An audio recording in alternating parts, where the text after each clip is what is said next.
Hello everyone and welcome to this video. Now today I'm going to be looking at this album. Like, it is probably the most important album like of all time. Like, I'm going to be reviewing the Beatles Sgt. Pepper's Lonely Hearts Club Band, what today celebrates its 50th anniversary. So yeah, this was quite an easy album to review for me. Like, it is one what I'm very familiar with. Like, I've known it for a very long time. I'll just be doing my usual thing in this video, giving a bit of quick background information about the album. Then I will show you my vinyl copies of it and then go over each of the album songs in detail. Just also want to make it clear, I won't be talking about the brand new 50th anniversary edition, the remix edition, what was come out. There's a 6 CD box set. Unfortunately, I won't be getting that. It's a bit pricey, and also I'm trying to save up money for when I could go to university in September. But I will be planning to get the 2 CD edition, the stereo remix CD, and a selection of the outtakes. But for now, I will just be talking about the original album. So yeah, the Beatles, after completing their final tour, in August 1966, they set about basically all personal projects. John Lennon starred in that film How I Won the War. Paul McCartney went off, I think, to Kenya, a safari trip, and also assisted in writing the score to the film The Family Way. George went to India to learn the sitar, and I think Ringo just stayed at home with his family. So the recording sessions for this started in November of 1966, the first fruits of which were released as a double A-sided single in February 1967, Strawberry Fields Forever and Penny Lane. One of the greatest combo singles of all time. Criminally though, it didn't reach number one in the UK, held off the top spot by a song called Release Me by a singer called Engelbert Humperdinck.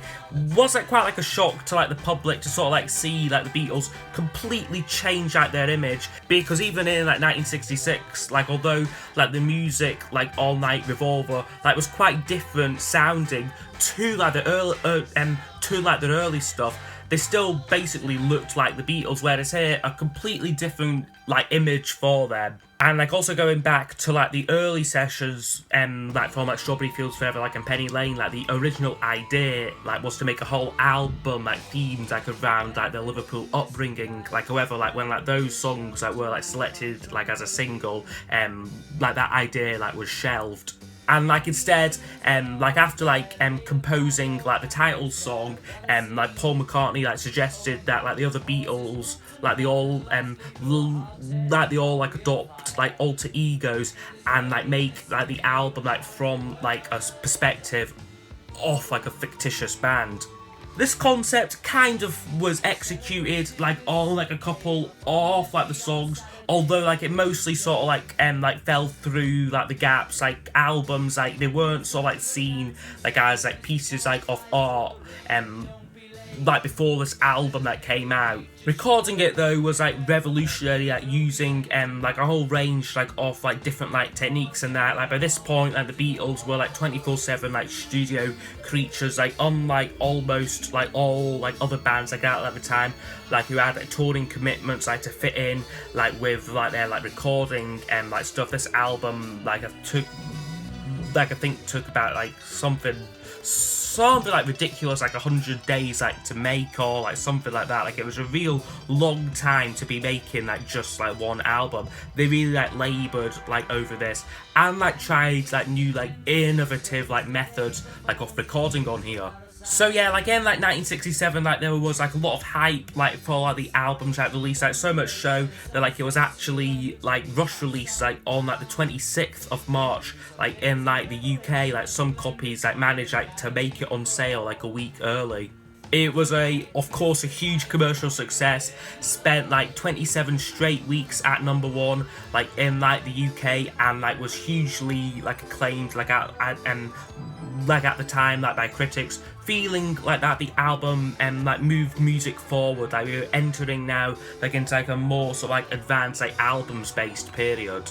Okay, so I'm now going to go over my vinyl copies of it. I have got two here, a stereo remaster and like a mono reissue. This one like I have just kept like in like the shrink wrap here, so there's not much to show with this one here. Like they're both very similar. This is just like the mono version, I think from 2014, 2015, like this one came out. So yeah, that's that. This is my stereo one though, from the stereo box set. Of course, it opens up like this, very famous gatefold image there. And then inside we get a couple of inserts with this. We get a sort of replica like of the original cutouts. And then this sort of like information booklet, which didn't come like with like the originals. This was just like chucked in like with like the reissue copies like of the album, like just a bit about like each of like the songs, like who everyone is like on like the cover and that. Also comes with like this sort of like replica, like original, like in the sleeve, like the sort of like psychedelic design on it, which is really nice. And then the record here is in like a nice lined, like protective, like in the sleeve, which is really good. So yeah, there's the record there, like on the very famous Parlophone label. Okay, so I'm now going to go over each of the album songs. I will score each track out of 10, and then those scores will be used to give us a overall percentage marking for the album. It was 20 years ago today. Sgt. Pepper taught the band to play. Okay, so it opens up, of course, with Sgt. Pepper's Lonely Hearts Club Band, which is, of course, a 10 out of 10. A great song, really sort of like masterful track. This, like, of course, it starts off like with like the audience, like applause and that. And then like this really sort of like heavy sounding like guitar, like for like the time, like the brass comes in, like it's really clever, like the mixing, like the different elements, like and like instruments like on this song, what just makes it really magical. The idea like for like this track, like the terms of like Sgt. Pepper like came like to Paul McCartney like when like he like misheard like the terms like salt and pepper like apparently like on like a flight. But yeah, a great song, real fantastic way to kick off the album. Oh, I get by with a little help from my friends. And then that is followed up by With a Little Help from My Friends, another great song, a 10 out of 10. This is one of Ringo's standout songs, like off like the Beatles catalogue. Like this one like was custom written like by like Lennon McCartney like to fit like Ringo's voice. And like I think it really works. Like Ringo sings it great. Like the track itself like is really upbeat. Like I love like the way like the backing vocals like come in like slightly like later, like in like in the song, like they keep it really interesting. Like it moves along great. This track, like I think really fantastic stuff. Lucy in the sky with diamonds. Okay, so the third track in is Lucy in the Sky with Diamonds, which is one which when like I was kind of like first getting into the Beatles, I didn't really sort of like fully appreciate this track, like, but now like I certainly think that it is like a masterpiece. It sounds so like wildly different like from what like other bands like were doing like at like at this time. It's just got such a great like atmosphere to it, like spurred on like by like the lyrics, like which are very sort of like trippy like and like imaginative, like inspired like partly by like Alice in Wonderland sort of like imagery, and like also like by a painting like what like Julian like Lennon, like John's son, like had done like in that nursery. Like he sort of like showed it like to like his dad, and like he said like it's like Lucy in the Sky with Diamonds, and like that's like of course like where like the very famous title came from. The only sort of like niggle with this track is like the chorus. It is a little bit repetitive. It is just like the line Lucy in the Sky with Diamonds repeated really, but it doesn't really matter though. Like, that's just like a tiny niggle. Like it is still a great song, a 10 out of 10. To admit it's getting better. It's getting better. Another brilliant track follows that, Getting Better, which I just love. This is a strong rocker, like which like McCartney sings like with like a lot of gusto, like a lot of power. I think the track's got like a really sort of like strong, like powerful beat, like everything's like kind of like on like the beat, like the guitars, drums and that. Like a little bit similar to like the earlier song, like Penny Lane with everything. Like it's very sort of like symmetrical, like kind of like arrangement to this song here. Lyrically, like it is quite interesting, like quite interesting, like about sort of like self-improvement, like as like a person. Like the recording as well, like is great, real sort of texture. We've got like guitars on it, like also like this sort of like electric like piano thing like on it as well, like played by George Martin. Like sitar drones like for like the middle section. Like it's just a real great song, like showing like the Beatles like experimenting but also rocking out as well. So yeah, a great song there, getting better. And it really doesn't matter if I'm wrong, I'm right. And then that is followed by another great song, Fixing a Hole, which yeah is really great, like one of my favourites like from the album. Like if like you could call like anything like on here like underrated, then like this would be it for me. I love like the harpsichord like introduction, like it just like introduces like the song like so well. It just sort of like makes you think like, okay, like where do like we go in like now, like sort of thing. Lyrically it's great as well, really sort of like introspective lyrics, like about like a kind of like a wandering like mind and like that sort of thing, like, and also like some sort of like self-assurance like as well. Like it really doesn't matter like if I'm wrong I'm right, where I belong I'm right, where I belong. Like that section is so good, it just sounds so brilliant as well. Like the actual recording like is great, not actually done like at Abbey Road, this song like recorded like at Regent Studios. Like I believe like Abbey Road was like fully booked the day this song like was due to get done. She's leaving home after living a life. Okay, so now the 6th track, and like yet another 10 out of 10. She's Leaving Home, which is for me, it isn't one where I can necessarily go straight to like on like this album, like when I think of Sgt. Pepper. But when I play it, like when like I play like the album like all the way through, I just find myself like I really just like lose myself like in this song. It's got such a beautiful like string arrangement, like actually done like by a guy called Mike Leander. Like apparently like George Martin like was busy like when like McCartney asked him, so like an impatient like McCartney that went to like this other guy, like kind of like upset, and like George Martin like he was like a little bit annoyed that he didn't have the opportunity like to score this track. But like I think like the actual string arrangement on it is just so stunningly beautiful. Like the actual like vocal melody like is like really like beautiful. McCartney sings it great. Like and like lyrically like as well, like it's very like evocative, like about like a young girl who like runaways like from home. Like a true story, like actually like McCartney like read it like in like the newspaper, but like McCartney like added like extra lines to it like to sort of like flesh out the story, such as meeting a man from the motor trade, like and like other like bits and pieces like as well. But I think it is real great track. Like actually like it won like the Ivor Novello Award like for best song like musically and lyrically like for 1967, which I think was great. Really like deserved like that very prestigious award, I think. For the benefit of Mr. Kite, there will be a show tonight on Tramp. And then to close side one we get another very good song, although for me just not quite as strong like as some of the previous songs, like being For the Benefit of Mr. Kite. Lyrically, like this one, like John Lennon wrote like about like a circus, like he took the lyrics to this song like of like an antiques like circus poster, like what like he had like an advertisement poster, like basically just sort of like copied it, like sort of like rearranged like some like the bits like to make it best fit. And like I think that it really works musically as well. It is just very experimental, very trippy, and unlike anything else what I've like ever heard like before, really, like sort of like the ending to this song, like it just sounds like so sort of like weird like and like mashed up. Like it's just like incredible stuff like for 1967, I think. We were talking. Okay, so now flipping over to side 2 of the album, we open up with George Harrison's sole contribution to the album, Within You Without You, which is one what does like divide like a lot of fans. Like some people really love it, some people despise this song, like think like it is a throwaway track. For me though, I really love it.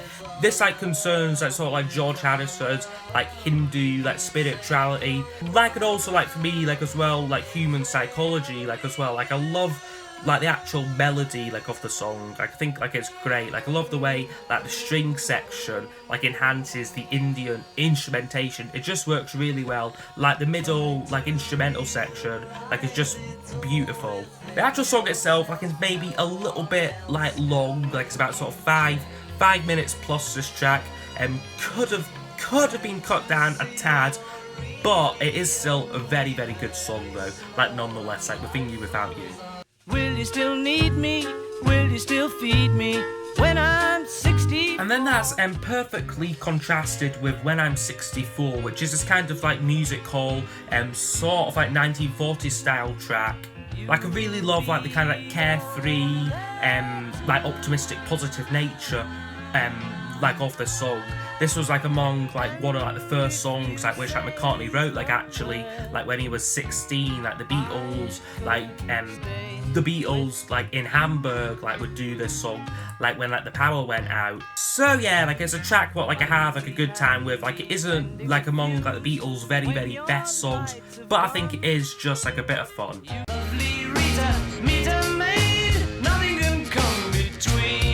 And then we get like another one of my favourites like on the album, Lovely Rita, which yeah I think is brilliant track. Like I love the way it starts like with like the very sort of breezy like acoustic guitars like on it. They just sound so brilliantly. The backing vocals like a very sort of echoey and that like it's real great stuff. Lyrically as well, very clever, like about sort of like a man like a man like get like a fine like or like a parking like maid, like a traffic warden, like and like he later like falls in love with her. Just like real great like creative like lyric writing like on this track. The musical landscape, like as I said, it is so ahead of its time, like with the echoey like backing vocals on it, like and like strange sounds like as well, like coming out of like nowhere, like such as like the comb and paper thing like going on. Like it just sounds like so brilliant.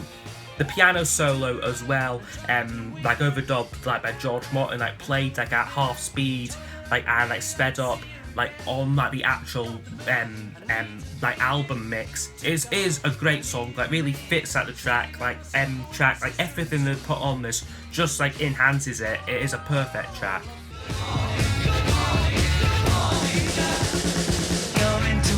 The next number up like is like another John Lennon like primary like written song, Good Morning, Good Morning, which is one that he doesn't really like over like the years. Like he said that like this song like is like garbage and like whatnot. Like he would like always like underestimate like his own like compositions, because I do really like this song. Lyrically it covers like the domesticity like of like Lennon's like daily life, like sort of like with references like to cornflakes, like with like the cockerel like opening the song, and like also like Meet the Wife, like a 60s soap opera. Ringo's drumming like on this track like is particularly standout, like as is the guitar solo like played like by Paul McCartney. Again, like it sounds like so heavy, lot of like distortion like on it, like again so ahead of its time. The horns on this are maybe a tad like overpowering, like maybe have like a little bit too much prominence like in that like in the mix. Like however, I do quite like the sound of them. Like they just sound so sort of like unique, and like they're played like really, really well like by like a group I believe called Sounds Incorporated. The animal noises like at like the end like of the song, like for me though they do seem a little bit random, like a little bit like out of place. Like I get like kind of like why it's there, like it's supposed to be that each like successive like animal like in like the sequence like is capable like of eating like or like attacking like the other one like was just like came before it. Like I suppose like it was like a fun thing to do, but for me like it kind of like drags like the song on like a little bit like too long personally. But still the actual core of the track itself is real great.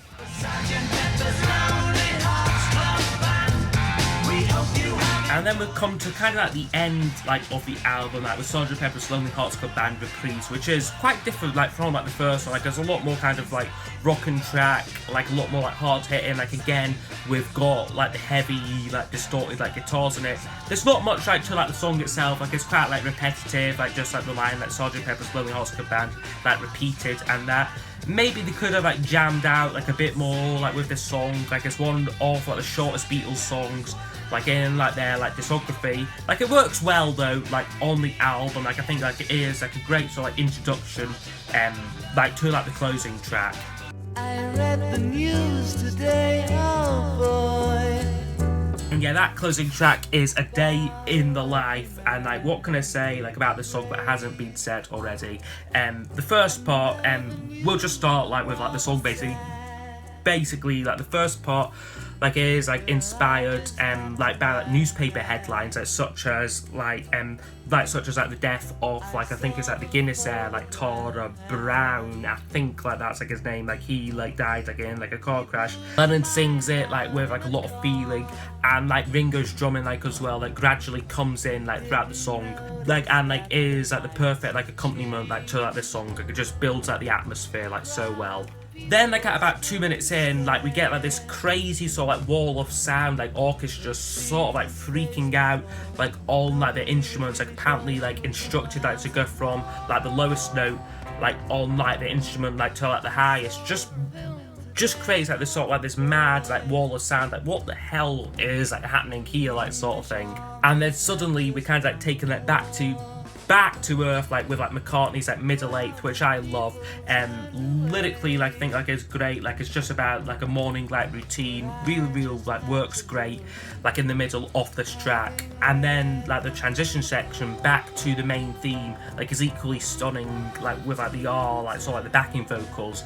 Big debate like as to like who like does those. Like I personally think like it's John like doing them, like others like do like disagree of course. And then of course like the whole thing like is rounded off like with like the very famous like final chord.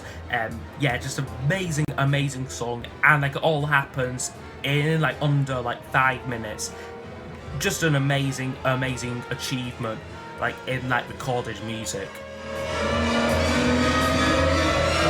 Okay, so overall this album would score 96%, which is officially the highest score I have ever given out like to an album. To summarise, like I would say it is one of the all-time like great albums. Like you have to have this album in it and like in like your collection, like if like you are like a serious music fan. By this point the Beatles like had like moved their music forward like to like a whole new level, like kind of like leaving behind like all of like the other like 60s like contemporaries like who would be always like playing catch up like with like the Beatles like until they split. For some people like now though, like it is like a little bit like unfashionable like maybe like to say Sgt. Pepper like is like your favourite Beatles album. For me personally like it is like a tie-up between this one like and Revolver. But yeah, some people say like it is like a dated album that's stuck in like the 60s, that summer of love and that. But I think like it is a timeless album personally. Like I think that these songs like they stand the test of time, like they still sound great today, and real fantastic album like of course. So yeah, that's it for this video. Like if you have any requests for future album reviews, please do leave them down below in the comments, and I will see you all next time for the next video. Goodbye. They had to count them all. Now they know how many holes it takes to fill the album.